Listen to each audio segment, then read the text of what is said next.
Bom, a paciente, com 26 anos de idade, ela tem uma história de que no dia 23 de novembro de 2013, né, às 17 horas após fazer um uso de um energético, quando voltava do banheiro, teve uma perda súbita da força em endimídio esquerdo, associada a uma disartria importante, né? Mesmo assim, ela conseguiu entrar em contato com o esposo dela, através do telefone. Ele chegou e levou direto a... Ele encontrou ela em casa caída, né, disártrica, importante, com uma paresia endimidiada à esquerda, e levou ao IJF. Lá viram que era um AVC. Em seguida foi encaminhado ao Hospital Batista para concluir a investigação. Iniciou-se uma investigação prévia por lá, mas ela já era acompanhada no HGF pela neurologia por conta de enxaquecas, quadros de enxaquecas importantes. Aí ela acabou sendo acompanhada também por esse motivo. Por isso esse forma valpatente, né? Aí lá no ambulatório de cardiologia, e foi encaminhado ao ambulatório do HGF para investigação. De lá, né, encaminharam na quarta-feira para investigar, aliás, né, avaliar o fechamento desse forama valpatente. Bom, história patológica pregressa dela foi esse AVC em 2013. Ela tem síndrome do ovário micropolicístico, né, e enxaqueca desde os 18 anos, fazendo uso de fluoxetina. Ela tem alergia à fenitoína. Faz uso atualmente de AS 200mg ao dia, fluoxetina, já desde os 18 anos de idade, e a atorvastatina de 10mg, iniciada em 2013. Social dela é o anticoncepcional, que ela não fez durante muito tempo, mas fez até julho de 2013, ou seja, poucos meses antes do evento, e ia fazer desde os 18 anos de idade. Criava gatos, né, alcoolismo, tabagismo, drogas ilícitas, entre outras. Era com aura. Era importante a enxaqueca dela, sabe?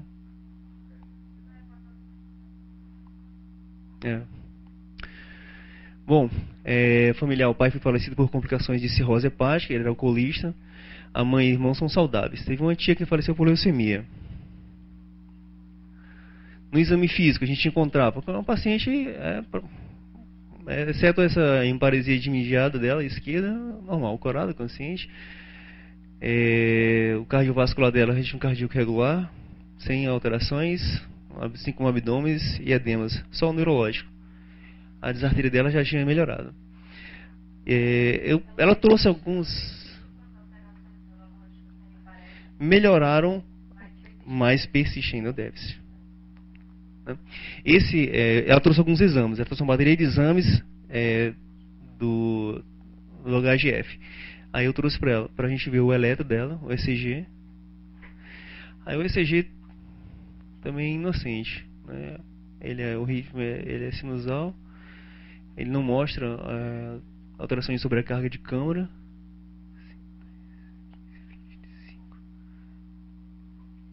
Esquerda, então normal. Ela trouxe só as imagens, né, dessa tomografia. Aí só pra gente ver que a área da lesão dela é região núcleo-capsular à direita. Isso. Foi essa imagem que eu achei mais considerável. Deixa eu voltar aqui. Dá sim, dá sim. Isso. Aí, entre a investigação, ela trouxe um holter. Ainda em fevereiro de 2014, de 4 horas de duração, né, que não mostrou alterações significativas. O ritmo sinusal, não haviam pausas, mas 4 horas de duração eu achei muito pouco. Aí no caso desse holter era para avaliar fibrilação atrial paroxística. Esse foi o relatório do holter. Só repetindo. São ausentes. Eu coloquei mais pra gente ver que a investigação foi incompleta em algumas coisas, inclusive na parte do laboratório também, né? Exatamente, foi uma crítica, porque acabaram pedindo pra... eles mandaram pra fechar o forama valpatente. Olha, vamos avaliar o fechamento, né? Bom, o ultrassom de dobro transcraniano, ainda de março do ano passado, Aí ele mostrou um Doppler com teste de microbolhas que em repouso apresentou sinais hiperintensos transitórios, ou seja, sugestivo de foroma palpatente. E o Doppler transesofágico, agora desse ano, em janeiro, né, o foroma palpatente 2.3 com um shunt direita e esquerda. Em repouso e na manobra salva esquerda e direita em repouso, na ausência de trombos ou massas intracapitárias. Aqui foi as imagens, ela me trouxe só as imagens, não tinha um CD, mas me trouxe as imagens. A imagem que eu achei mais significativa foi exatamente essa, que aqui ele permite mostrar que tem um forama palpatente e lá o fluxo esquerda e direita. Um comentário, só?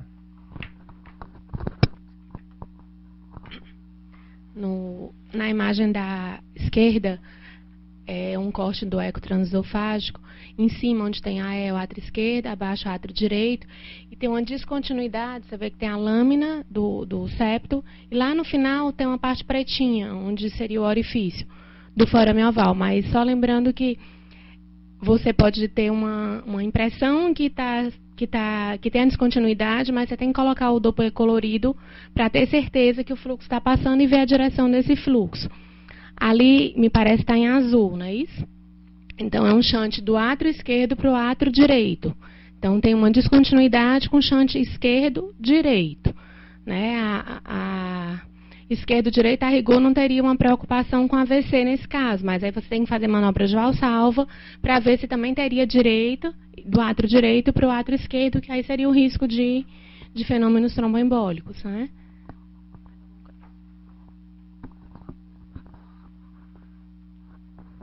Bom, no angiorressonância, na época, em dezembro, mostrou uma redução da vascularização de ramificações da artéria cerebral média direita compatível com insulto isquêmico. Essa foi a imagem da angiorressonância.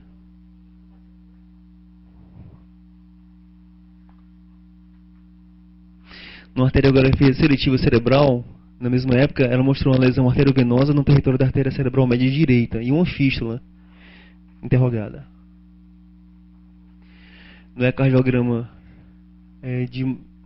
de maio, as câmaras normais, e na época foi dentro da normalidade, nem o forama oval foi visto naquela época.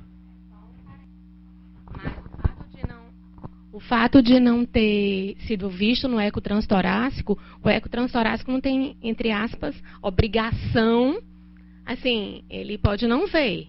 Se você fizer bolha, mesmo no transtorácico, você tem um percentual que você encontra, e no transesofágico a sensibilidade bem maior. Tá certo? Mas se você está pesquisando forame oval pérvio e encontra um eco transtorácico que não viu, não quer dizer que não tem. Você tem que continuar. Você pode, se você encontrar, ótimo, tudo bem, já definiu. E se for com shunt bi nas manobras, né? Mas se você não encontrou, continua a investigação. Foi exatamente por causa dela, né? Que ela é jovem, aí quiseram ir com um evento isquêmico. Bom, o exame de laboratório, eu fiz uma tabela aqui para correlacionar o tipo de exame que ela fez com a possibilidade clínica, né? Então, os exames basicamente eram normais, na verdade. O colesterol, a glicemia, HDL isolado é fator de risco para doença aterotrombótica, né? Uma pessoa de 26 anos que tem HDL 32 tem risco de doença aterosclerótica aumentada, né? Mesmo na população jovem. Aliás, principalmente. Então, o LDL 122, a alteração. Pesquisaram a diabetes, a albumina, essa alfa-galactose não tinha no exame, que era para doença de Fabry. Doença de Fabry, lembrando que é uma doença que ela pode causar isquemias, doença isquêmica, pelo espessamento do endotélio. O anticoagulante lúpulo para SAF, antitrombina 3 deficiência, antitrombina 3 pesquisando fatores procoagulantes, o teste da falsificação para anemia falciforme, fibrinogênio para distúrbio de coagulação também. Aqui então só o LDL alterado. nada de anemias, plaquetas normais, também para questão de tipo de coagulação, como deficiência da proteína C e proteína S também eram normais. O NR, o VHS, marcador inflamatório também era normal. Esses anticorpos antinucleares, né, como anti-LES, SSA, SSB, o RNP, SM, tudo tentando descartar lupus, também foram não reagentes. Pianca e Cianca, né, para pesquisar vasculites, como granulomatose de Wegener, também eram negativos. Anticardiolipina, pensando em SAF, também foi negativa. A antitretolizina O foi a positiva, era até 200, deu 453 na época. Cistatina C, pensando em avaliar assim, a função renal também era negativo. Doença de Chagas também não foi reagente. FAN é reagente para lúpus. A homocisteína também para distúrbio de coagulação, pensando em uma hiperhomocisteinemia, também foi negativo. O ProBNP, PCR, VDRL não reagente. Função tiroidiana era normal. Vitamina B12 também normal. Deficiência fator 5 de Leiden para o distúrbio de coagulação também era normal. Tinha ausência. E Simelas eu não me aprofundei para saber qual era a importância dele.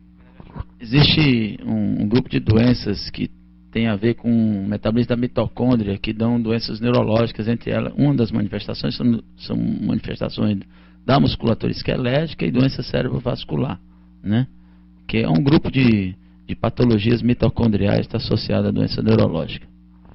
Em geral, eles têm uma produção de acidose lática, você marca ou fazendo diagnóstico molecular ou dosando ácido lático sérico. A mutação desse gene, e pesquisaram também a mutação do gene da protrombina, tinha ausência da alteração, né? Bom, esse era o caso clínico, né? Aí foi para a gente decidir sobre o fechamento ou não foram para frente. Aí eu fiz um resumo. A gente passa logo? Ou discute? Discute logo, né?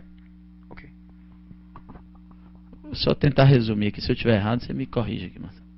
Então, para os estudantes, essa é uma paciente jovem de 26 anos de idade que teve um AVC isquêmico significativo, né? Uma área importante, né? Que toda vida que você tem uma doença isquêmica ou cerebrovascular ou de qualquer outra região do corpo, numa pessoa jovem, a gente pensa em causas secundárias. É diferente do indivíduo idoso, né, que geralmente tem colesterol alto, hipertensão, daí por diante, né?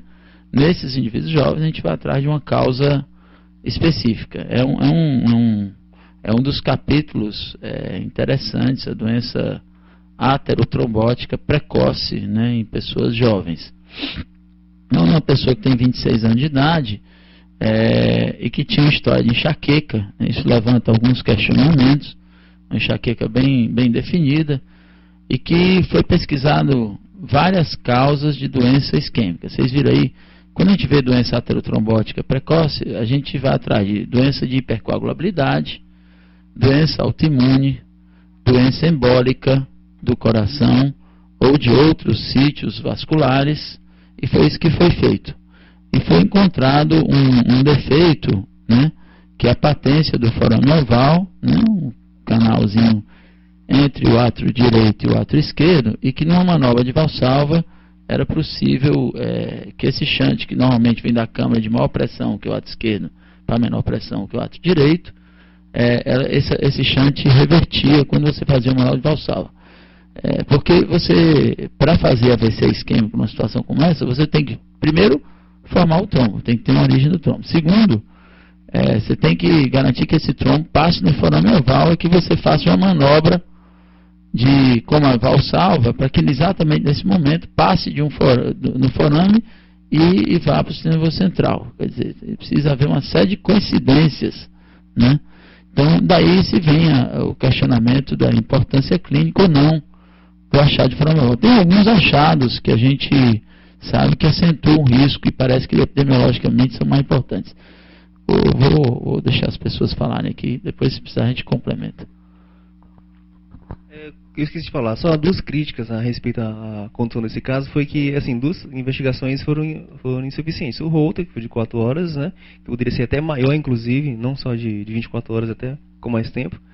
E a pesquisa de hemoglobina paroxística noturna, que não foi feita também, é uma fonte potencial de efeito. Acho que, do ponto de vista laboratorial, foi bem estudado o caso. Bom, em relação ao diagnóstico do forame oval patente, a doutora Gardeni já falou, vou só acrescentar alguma coisa. Normalmente, o sangue não deve passar das câmaras direitas, que tem menor pressão, para a câmara esquerda, a menos que haja um forame oval, que haja um pertuito, e que haja um aumento da pressão no momento em que, por exemplo, o indivíduo tem um trombo do lado direito do coração, para que esse trombo vá para o lado esquerdo. Apesar de estar bem estabelecido na literatura, ainda há alguns pesquisadores que questionam, eles acham o cúmulo da coincidência o indivíduo ter um trombo, esse trombo se desprender exatamente no momento que está dentro do átrio, o indivíduo tossir ou fazer uma manobra de Valsalva por algum motivo, defecar, e esse trombo passar para o lado esquerdo. Mas apesar do questionamento, é uma entidade que está consagrada na literatura. Em relação à maneira de diagnosticar, que a doutora Gardeni estava falando, realmente o ecotransesofágico é um método de eleição. Mas também eu vi um artigo interessante, Gardeni, que ele questiona se o transesofágico dá mais diagnóstico porque a visibilidade é maior ou porque você sempre usa as bolhas, né? Que no transtorácico, na maioria das vezes, você não usa. Que se você usar a bolha, não teria tanta diferença assim, você podia evitar um transesofágico. O indivíduo faz lá a comparação, ele... não, claro.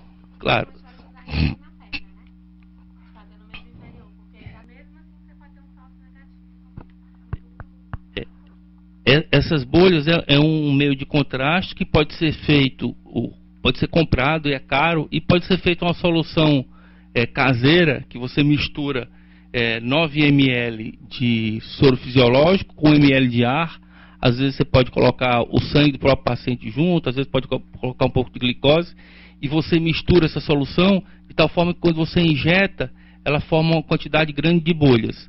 Então você vê as bolhas entrando no átrio direito, depois vê as bolhas no ventrículo direito. E essas bolhas deveriam desaparecer.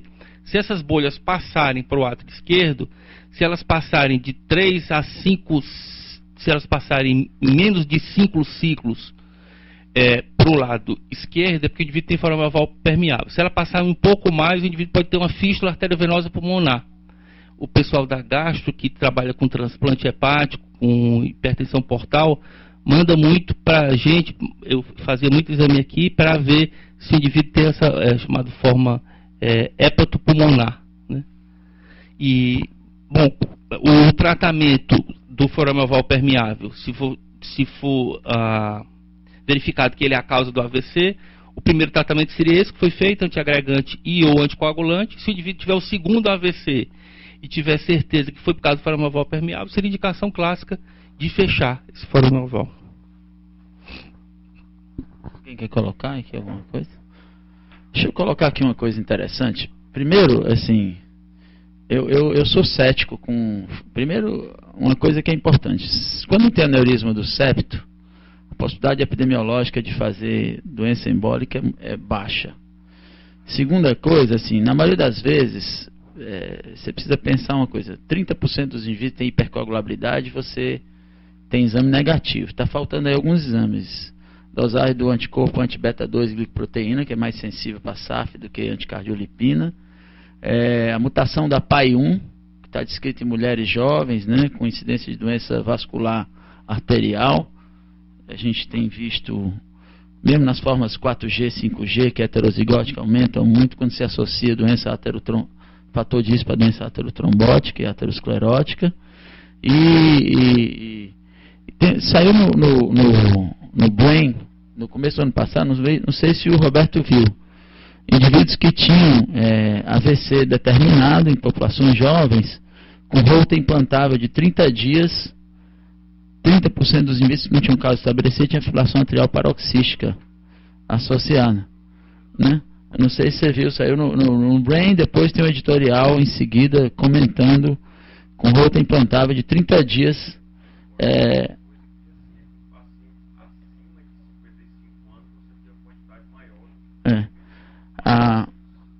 Tem 2 estudos, Marcelo, não sei se você vai mostrar. Tem vários estudos pequenos e tem um estudo que está sendo inclusive apresentado no TCT semana passada, que é um estudo chamado Closer, não sei se você viu, né? Que compara anticoagulação, antiagregação com o fechamento, com a prótese Jean-Platz. Ele antecede esse estudo, o estudo de 2003, chamado estudo RESPECT, né? Que mostrou que era melhor fazer fechamento. Esse estudo veio dizer o contrário, né? Então, eu particularmente, Ricardo, eu nunca indico, né? Assim, eu tenho muita dúvida clínica nessa indicação. Eu acho que se você controlar fator de risco, até porque tem um problema, quando você coloca essas próteses, você permanece tendo que anticoagular o cara por pelo menos 1 ano, ou antiagregar. Então, e depois você não tem coragem de tirar antiagregante posteriormente, né? Então, a morbidade do uso do antiagregante, a outra dúvida é que tipo de antiagregação você vai fazer. Então, aí ok?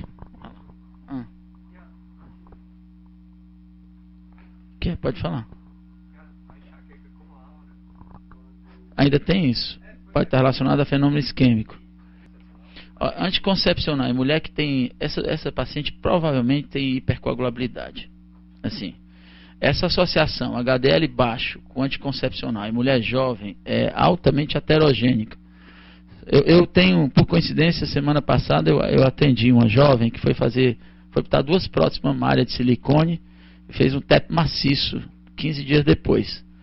E aí me chamaram para ver, o pessoal, não, olha, o que é isso? Essa menina não tem nada, estou pesquisando hipercoagulabilidade, usava anticoncepcional, também tem HDL baixo, e a gente tem visto nos infartos precoces, abaixo de 35 anos de idade, essa associação com tabagismo também, que é importante. No passado, há uns 3 ou 4 anos atrás, o pessoal de Cleveland tentou associar forma oval patente com enxaqueca, eles acham que aquilo sumiu, né? Não tem sentido nenhum aquilo, né? Isso. Já concluiu aquilo, não tinha nada a ver, quer dizer, já são doenças altamente prevalentes, é de complicar, né? E o percentual de achar de forma oval patente, população que não tem nada também é alto. Quer dizer, por outro lado, se você pesquisa forma oval em indivíduo que não tem nada, vai dar forma oval patente, não tem significado clínico. Eu acho que enxaqueca causando AVC não é da minha especialidade. Eu já vi muito ataque isquêmico transitório, mas com lesão cerebrovascular permanente, eu não tenho visto. Assim, tem até descrição, mas eu não tenho visto. Não sei nem se um percentual desse indivíduo, a gente não está falando de doença de outra etiologia e está atribuindo a enxaqueca vascular, né? Bom, pessoal, então é isso. Acho que depois dessa discussão, né? Só falar de uma forma bem breve aqui a respeito dessa questão, né, do forma oval patente, né? Aí o que se tenta já há bastante tempo é correlacionar exatamente esse problema, né? Pessoas que têm o forma oval patente, que tiveram eventos tromboembólicos, se tem evento causal ou não esse forma oval patente, né? E é isso, na verdade é essa passagem, né, entre os átrios. Não foi fechado. Bom, alguns estudiosos também consideram o forma oval patente, né, como um provável também nicho, ou seja, o próprio local do forma oval patente ser uma fonte formadora de trombos, além de rota da passagem de trombos vindo de outras regiões, como trombose venosa profunda nos membros inferiores. E também rota potencial para outras substâncias, como gases, agregados plaquetários, trombos, enfim. Bom, esse RESPECT que o professor Cabral estava falando, exatamente foi uma análise que ele confirmou que os pacientes que tiveram fechamento tiveram uma menor frequência de AVC, que já foi questionado, né, pelo Closer agora, o mais recente, né? E mesmo que tivessem, né, não eram tão intensos. Isso foi a conclusão do RESPECT, né? O Dalla e outros colaboradores, né, eles evidenciaram que havia uma prevalência 2 vezes maior de forma patente quando comparado na população de forma geral, para os pacientes que tinham enxaqueca, né? E ainda esses pacientes que tinham enxaqueca, o fechamento desse forama patente, né, ele bom, além disso, viu-se que os portadores de forama patente, a enxaqueca tem se apresentado com alta prevalência, que até 56% dos pacientes com enxaqueca tinha forama patente. Bom, para enxaqueca, os estudos, né, do fechamento desses pacientes com forama patente que apresentavam grandes chantes direito e esquerdo, né, tinham sintomas reduzidos ou até mesmo abolidos, que é esse estudo de Cleveland. Bom, um anterior plausivo para isso exatamente explicava que o fechamento desse forama patente inibia, ou seja, não passaria mais aquelas substâncias vasoativas como a serotonina, que elas normalmente eram metabolizadas no pulmão. Bom, essa plastineia ortodoxa é uma outra síndrome também que está associada à presença de forama patente, paciente que tem um quadro de dispneia. E outra complicação são pacientes que são mergulhadores profissionais, né? Eles que descem